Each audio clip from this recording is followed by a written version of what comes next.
Hello everyone, I am Sonika. Today I am going to discuss about the curves that is concave and convex. हमने देखा है कि जब भी हम सिविंग करते हैं तो बहुत सारे स्क्वायर्स रेक्टेंगल्स हम यूज़ करते हैं। हम गारमेंट को लेकर ही नहीं चल रहे, गारमेंट की सिविंग को लेकर ही नहीं चल रहे, हम जितनी भी जगह सिविंग जो प्रोसेस होती है सबको एक बार मैं इंट्रोड्यूस कर देती हूँ। हर जगह स्क्वायर्स एंड रेक्टेंगल्स यूज़ होते हैं, जैसे होम डेकोर सिविंग होगी, क्विल्टिंग हो गई, या हमारे गारमेंट्स होंगे, वहाँ पर भी हम बहुत सारे स्क्वायर्स, रेक्टेंगल्स और कर्व्स फॉर्म में स्विंग करते हैं। बेसिकली जो कर्व है वो एक ब्यूटी और इंटरेस्ट ऐड करता है किसी भी सिविंग में, ठीक है। अब स्विंग की जब हम बात कर रहे हैं तो मतलब कर्व्स की हम बात कर रहे हैं तो दो टाइप के कर्व्स होते हैं, that is convex and concave curves. अब कन्वेक्स कर्व क्या होता है, जब जो शेप कर्व्स की आउटवर्ड होती है, जैसे बॉल लाइक सर्कल होता है किसी में, ठीक है। और कनकेव क्या होता है, जहाँ पर कर्व की शेप जो होती है वो इनवर्ड्स होती है, मतलब होते दोनों कर्व हैं। अगर आउटवर्ड्स कर्व है तो कन्वेक्स है, अगर इनवर्ड कर्व्स है यानी कि केव जैसी शेप आ रही है, स्ट्रक्चर आ रहा है, वो है कनकेव कर्व्स, ठीक है। अब इन ये दो टाइप के कर्व्स हैं, इनको हम जहाँ पर हमें जिस टाइप के कर्व की रिक्वायरमेंट है वहाँ के कर्व के अकॉर्डिंग इनकी अटैचमेंट जो है वो 3 टाइप से हो सकती है।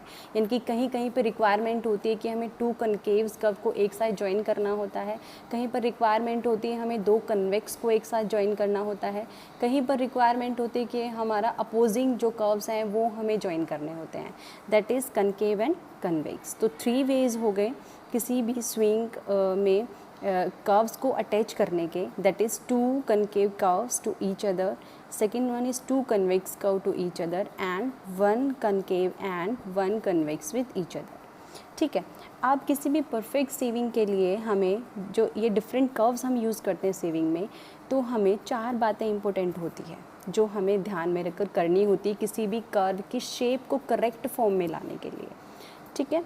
That is seam allowance. Seam allowance मतलब कि हमें कितना सीम मार्जिन रखना है, ठीक है, कितना अलावेंस हमें देना है ताकि हैंगिंग हमारे उसमें ना, मतलब हैंगिंग नहीं, गैदरिंग हमारे कर्व्स में ना आ जाए, शेप में नहीं आ जाए।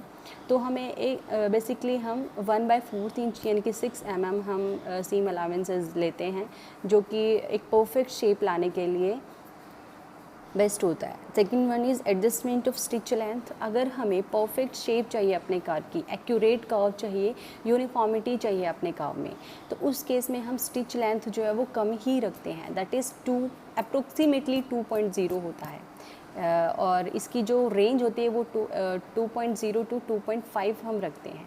अप्रोक्सीमेटली 2.0 ही हम लेते हैं ज़्यादातर, यानी कि 1/4 इंच का ही वही रहता है सब। तो मतलब स्टिच लेंथ जो है वो बहुत ही मिनिमम हम रखेंगे, तभी हमारा जो कर्व की शेप है वो एक्यूरेट रहेगी, यूनिफॉर्म रहेगी, एक प्री साइज कर्व हमें मिल जाएगा शेप का।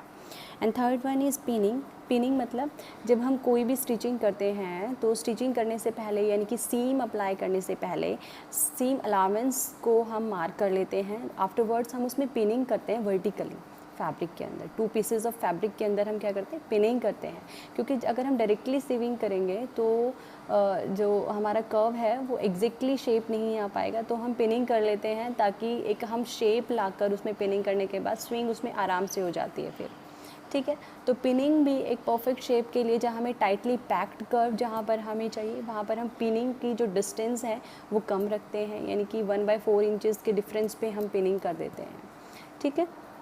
तो ये भी एक इम्पोर्टेंट पार्ट है जिसको हमें ध्यान में रखना होता है during the curve formation. And fourth one is pressing. Pressing मतलब आफ्टर सीवन, यानी कि when we applied the sewing on the 2 pieces of fabric, then we have to turn the fabric and press over that fabric, यानी कि on the right side we press, ठीक है। अब press भी हमें एक गुड कर्व के लिए अच्छी तरह से प्रेस करना पड़ेगा, ठीक है। ये नहीं है कि हमें कर्व में रिंकल्स आ गए या फिर जो है गैदरिंग हो गई हमारे कर्व में, वो भी हमें नहीं चाहिए। तो एक करेक्ट फॉर्म में लाकर उसको करेक्ट शेप में हम उसकी प्रेसिंग करते हैं। ये हमारा कनकेव कर्व है और ये हमारा कन्वेक्स कर्व है, ठीक है। ये हमारा सीम अलावेंस होता है, यहाँ पर हमें सीम अप्लाई कर देते हैं किसी भी कर्व में, ठीक है, दोनों जगह है ये। Now move to the next slide, that is point to be considered while sieving curves, यानी कि कौन से पॉइंट्स हमें ध्यान में रखने होते हैं जब भी हम सिविंग अप्लाई करते हैं। ठीक है, सबसे पहले इस कर्व्स की सीविंग करते हैं। First one is a small seam allowance, यानी कि जितना कम हमारा अलाउंस होगा उतना ही हमारी परफेक्ट शेप आएगी। अप्रोक्सीमेटली हम 1/4 इंच लेते हैं। And the second one is mark seam allowance before sewing, यानी कि सीम अलाउंस तो हमने ले लिया, लेकिन हमें इसकी मार्किंग कर लेनी चाहिए, क्योंकि हमें एक वे मिल जाता है स्टिचिंग के लिए कि हमें कौन सी लाइन हमें फॉलो करनी है ड्यूरिंग द स्टिचिंग या फिर सीविंग। ठीक है। And third one is adjust the stitch length to shorter one, यानी कि जितना हो सके उतना स्टिच लेंथ हम कम लेते हैं, ज़्यादा भी कम नहीं, क्योंकि उससे फिर बहुत टाइट हो जाएगा स्टिचिंग हमारी। तो हम अप्रोक्सीमेटली 2.0 लेते हैं। ठीक है। Then come to the fourth one, that is use lots of pen at every 1/4 inch for more control and to handle या क्रीजिंग, यानी कि क्रीजिंग ना हो। मैंने पहले बताया था कि पिंस हम अप्लाई कर देते हैं ताकि हमारा फैब्रिक में क्रीजिंग ना हो, गैदरिंग ना हो, एक बेटर कर्व के लिए।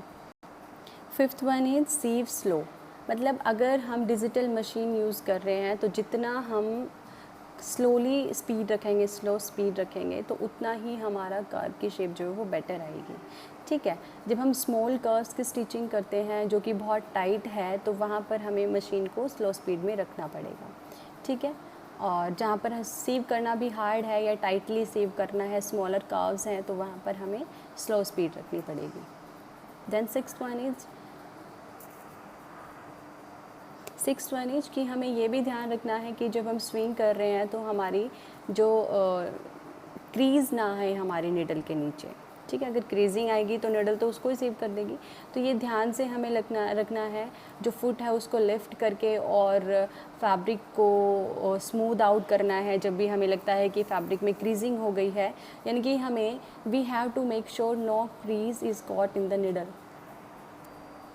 Seventh one is tight curve, जहाँ पर भी हमें रिक्वायर्ड होता है तो हमें क्या करना चाहिए कि जब भी हमारा फैब्रिक जो है वो मतलब बार बार हमें एक कंटिन्यू सीविंग के लिए, मतलब टाइट कर्व के लिए हमें बार बार स्टॉप करना पड़ेगा अपनी मशीन को, अगर हमें टाइट कर्व चाहिए। लेकिन अगर हम जनरली कोई स्टिचिंग कर रहे हैं, स्विंग कर रहे हैं जहाँ पर टाइटली कर्व की रिक्वायरमेंट नहीं है, वहाँ पर हम अपनी स्टिचिंग को कंटिन्यू कर सकते हैं। लेकिन जहाँ पर टाइट कर्व्स की रिक्वायरमेंट है तो वहाँ पर हमें फैब्रिक को शिफ्ट करने के लिए अब जब भी हम फैब्रिक को शिफ्ट करेंगे तो उस टाइम पे हमें बार बार स्टॉप करना पड़ेगा, यानी कि हमें अपनी निडल को डाउन रखना पड़ेगा उस केस में, और प्रेशर फुट को अप करना पड़ेगा और फैब्रिक को शिफ्ट करना पड़ेगा जब भी रिक्वायरमेंट होगी तो।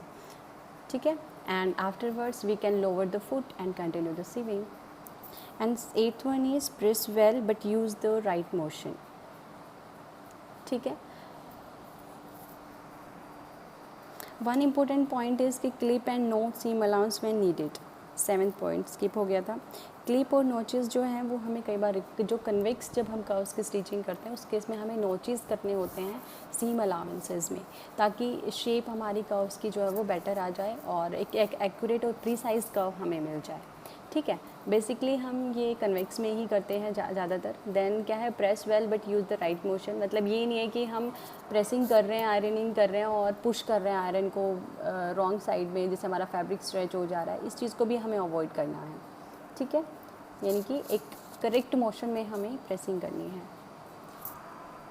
मटेरियल एंड इक्विपमेंट, मटेरियल क्या क्या रिक्वायर्ड होते हैं किसी भी कर्व को सीव करने के लिए। 2 फैब्रिक हमें रिक्वायर्ड होंगे, या तो दोनों कनकेव या दोनों कन्वेक्स, या फिर एक concave and one is convex. ये डिपेंड करता है रिक्वायरमेंट पे। देन नेक्स्ट वन है fabric marker, seam gauge, pens, sewing machine, matching thread and pressing iron. Then come to the next one, that is sewing convex curves. ठीक है। Definition क्या कहते हैं कि a curve, a convex curve is simply a curve that faces outwards much like a circle। कहाँ पर use होता है? पॉकेट एजेस में, क्लचेस में, बैग्स फ्लैप में, इन सारे जगहों पर यूज़ होता है। Then process of convex sewing, सबसे पहले मार्क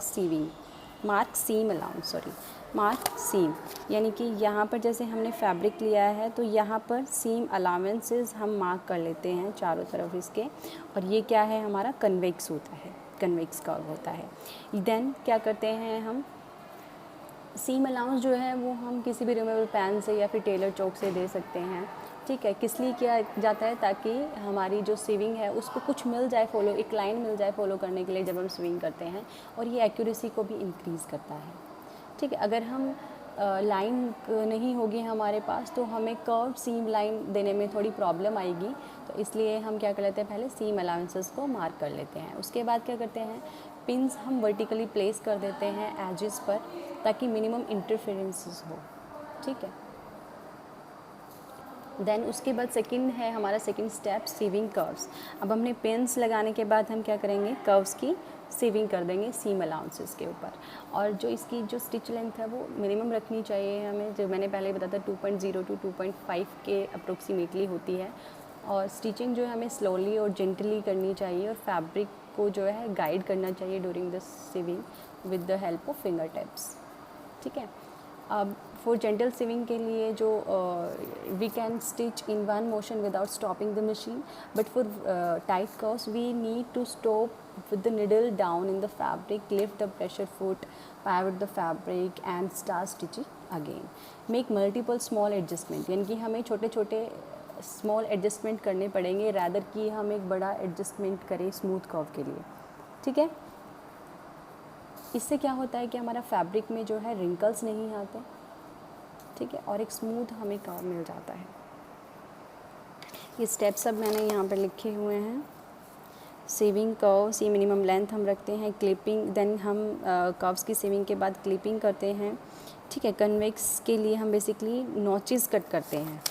यहाँ पर देखो, ये हमने नोचेस कट किए हैं ताकि एक बेटर कर्व हमें मिल सके, एक बेटर शेप हमें मिल सके। ठीक है, कर्व में स्मूथनेस बन जाए। ठीक है, और जब हम टर्न करेंगे आफ्टर द सीविंग, तो एक जो राइट वे हमें टर्न करने को मिल जाए। और यानी कि जब भी हम टर्न करेंगे फॉर प्रेसिंग या फिर फेसिंग को ऊपर लाने के लिए, राइट साइड को ऊपर लाने के लिए, तो एक स्मूथनेस रहे कर्व में। ये हम कन्वेक्स में ही करते हैं मेनली। ठीक है, उसके बाद क्या करेंगे, टर्न कर देंगे फैब्रिक को राइट साइड पे, उसके बाद प्रेसिंग कर देंगे। प्रेसेस भी हमें ध्यान बहुत ही आराम से करनी होती है ताकि हमें गुड प्रेसिंग मिल जाए। एप्लीकेशंस कहाँ पर है इसकी, पॉकेट एजेस में, क्लचेस में और बैक फ्लैप्स में। ठीक है, ये मैं कह रही थी ना फॉर जेंटल सीविंग कर्व्स, तो स्टिचिंग एक मोशन में हम कर सकते हैं, but for tight curves we have to maintain a smooth curve, तो उस केस में हम बार बार स्टॉप करते हैं मशीन को। Then come to the next one, that is a concave curve. ठीक है, swing curves that is concave. A concave curve जो faces inwards and can be commonly found on necklines, armholes of garments. ठीक है, neckline पे, armholes पे, इसमें क्या होता है, inwards cave की तरह जो formation होती है ना, वो concave होता है।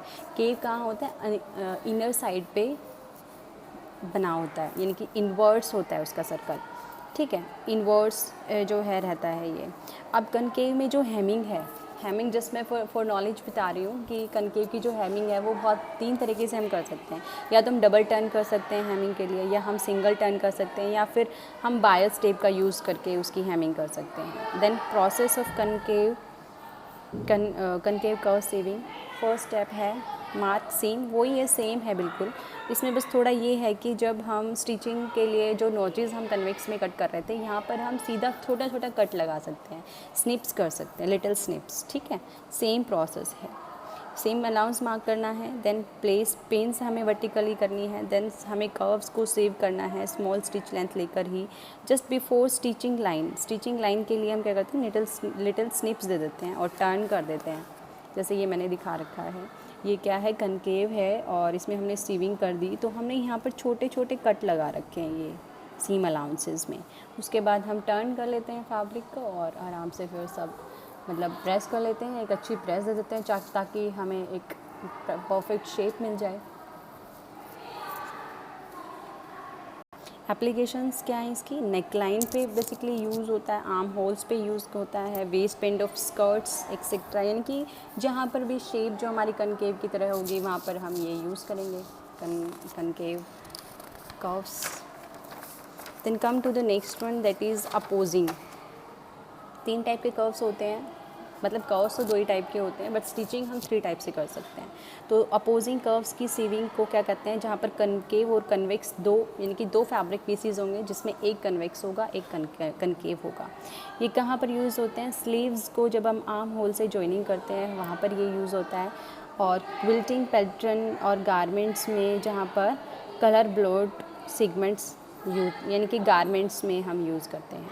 ठीक है, ये हम दिखा सकते हैं इनको डिफरेंट कलर के ब्लॉक लेकर, सेगमेंट्स को लेकर। देन प्रोसेस क्या है, ऐड सीम अलाउंस वही सेम प्रोसेस फॉलो होता है।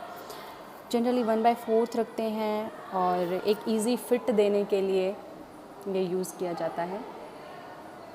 ठीक है, इनकी जो कर्व्स हैं वो एक साथ इजीली फिट हो जाएं, तो हम इतना सेम अलाउंसेस दे सकते हैं। Then come to the second one, that is mark centers. Mark the center of the pieces and pin them right sides together.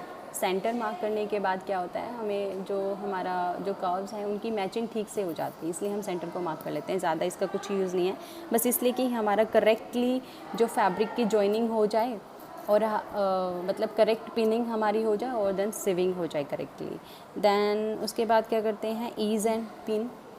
इसमें क्या होता है, मैच करना होता है हमें 2 पीसेस को और उनके एंड्स को पिन करना होता है। ठीक है, फिर हम उसको पिन्स को जो है वर्टिकली फैब्रिक में प्लेस कर देते हैं फैब्रिक को होल्ड करने के लिए, और जहाँ पर ज़्यादा ग्रेटर द कर्व होगा वहाँ पर मोर पिन्स यू विल नीड। ठीक है, यानी कि जितना बड़ा कर्व होता है वही हमें ज़्यादा नीडल्स की ज़रूरत होती है, क्योंकि जो नीडल का डिस्टेंस होता है बिटवीन 2 नीडल्स, तो वो इन बिटवीन द नीडल्स जो प्लेस होता है फैब्रिक का वो मिनिमम रखना होता है। मीन कि 1/4 इंच पे हम नीडल अप्लाई कर देते हैं, सॉरी पेन्स अप्लाई कर देते हैं वर्टिकली। 4th स्टेप क्या होगा हमारा, सेविंग द कर्व्स। उसके बाद हम कर्व्स की सेविंग कर सकते हैं, सीम लाइन को स्टिच कर सकते हैं थोड़ा सा सीम अलाउंस देने के बाद। ठीक है और सेविंग करते टाइम जो स्टिचिंग है हम टॉप कर्व पीस से हम देना स्टार्ट करते हैं। ठीक है, और उसके नीचे हम अपनी फिंगर को रख लेते हैं एक यानी कि ताकि हमारा फैब्रिक जो है वो मतलब कुछ उसके साथ दूसरा कोई सेव ना हो। ठीक है, उसके नीचे कुछ ना आए, तो इसलिए एक बेटर स्टिचिंग के लिए, ईजियर स्टिच के लिए टॉप कर्व पीस से हम स्टिचिंग करना स्टार्ट करते हैं। Then next one is clip the seam allowance to release the tension. Clipping हम कर देते हैं ताकि टेंशन रिलीज़ हो जाए। देखो ये यहाँ पर ये पैटर्न्स हैं, ये हमारा कनकेव है, ये कन्वेक्स कर्व है। यहाँ पर हमने 2 फैब्रिक पीसीज ले लिए हैं, दैट इज़ कन्वेक्स कनकेव। यहाँ पर हमें सेंटर को मैच कर लिया है ताकि यहाँ पर जो प्लेसिंग है वो ठीक से हो जाए। ठीक है, यानी कि हमारा जो कर्व्स है वो एग्जैक्टली मैच हो जाए। ठीक है, रॉन्ग साइड से हम ये करते हैं। देन पिनिंग हम कर देते हैं।